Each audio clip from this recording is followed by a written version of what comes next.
Dragi prijatelji, pozdrav svima. Poseban pozdrav za moje sestre od tetke Daru i Miru koje trenutno odmaraju u Budvi. Evo jedne lepe pesmice od naše legende Šabana Šaulića. Moj dom je negdje na jugu.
Bunar i jabuka žuta, livade i cvijevade, šta moji u selu rade.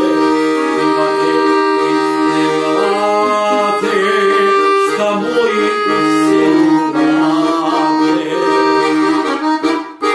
Kako si majko, kako si oče, kako je tamo vreme, da li se momci u selu žele, pita li neko za mene.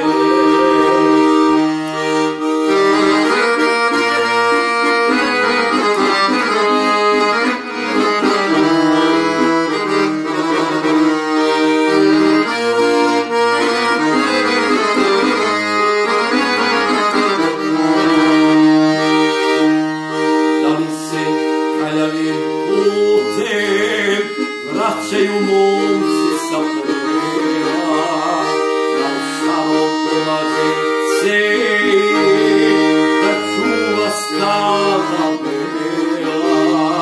Da u šaro pomaže seji, da čuva stada bela.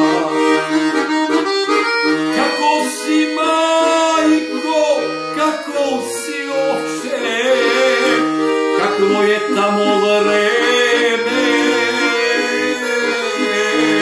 da li se momci u selu žele, pita li neko za mene. Kako si majko, kako si oče, kakvo je tamo vreme,